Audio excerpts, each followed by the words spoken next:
صباح الخير يا جماعة. إيه يا شعب يا الحبيب الصبور المهاود المطرمخ. هكلمكم دلوقتي عن موضوع يعني قمع الكلمات في منتدى نسوان الجديد. احنا كعرب غاويين أوي القمع يعني اللي بيسموه سنسورشيب، الرقابة والحذف، حذف نصوص، حذف مشاهد قبلات، حذف مشاهد حميمة مثلا من الأفلام الأجنبية إلى آخره. طبعا الكلام ده ما كانش بالكثرة دي في الثمانينات والسبعينات والستينات. كانت القبلات عادي في الأفلام المصرية وفي الأفلام الأمريكية والمسلسلات الأمريكية وكده، لغاية ما جت الصحوة الخرفانية أو الصحوة الظلامية، ماشي، ومع نهاية عهد مبارك كان القنوات الفضائية معظمها مسيطر عليه من الخلايجة ولغاية دلوقتي يعني، ومن الإخوان واللي ميولهم إخوانية واللي أفكارهم سلفية وإخوانية وكده. فالناس دي زي ميكس وان وزي ميكس وزي ام بي سي 2، واخد بالك، وزي سيما،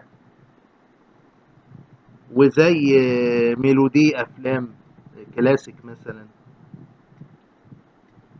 وزي روتانا كلاسيك وغيرها يعني. المهم فبيشيلوا المشاهد، واخد بالك، اللي هي القبلات والايه ومشاهد الفراش عموما حتى لو بسيطة يعني حتى في الافلام المصرية بتاعت السبعينات والستينات بيشيلوا الحاجات دي، اللي هي اصلا مش مشاهد زي بتاعت دلوقتي اللي في امريكا، اللي بتبقى يعني النهود عارية والجسم عريان بالكامل وكده. لا، ده مجرد بس القبلات بس بيشيلوها، الإغراء البسيط حتى البكيني، الحاجات دي بيشيلوها. خلاص النايل سات كله بالصورة دي، طبعا العرب سهل.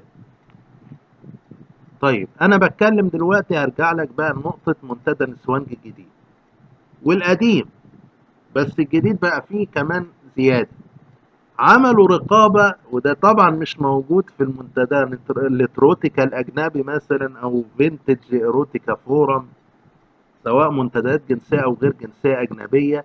مش هتلاقي حكاية الرقابة على الكلمات دي، اللي هي أول ما تكتب الكلمة يطلع لك إيه؟ نجوم. النجوم رمز النجوم اللي هو في إيه؟ في لوحة المفاتيح ده، في الكيبورد أو أي كمبيوتر يعني، أنتوا عارفين شكله. المهم بس كلمة لفظ الجلالة، كلمة الرسول، كلمة النبي، آه، كلمة أطفال، ده بقى توسعت في نسوانج الجديد، أطفال واغتصاب وحجاب ونقاب. واخد بالك انت، كل ده بيتعمل له ايه؟ بيتعمل له حجب، او بيتحوله تلقائيا، متبرمج هو المنتدى، حاطينه في السكريبت بتاعه ان هو ايه؟ يعمل نجوم مكان الكلمات دي، وكلمة ربنا وكده يعني، والصلاة تقريبا يعني.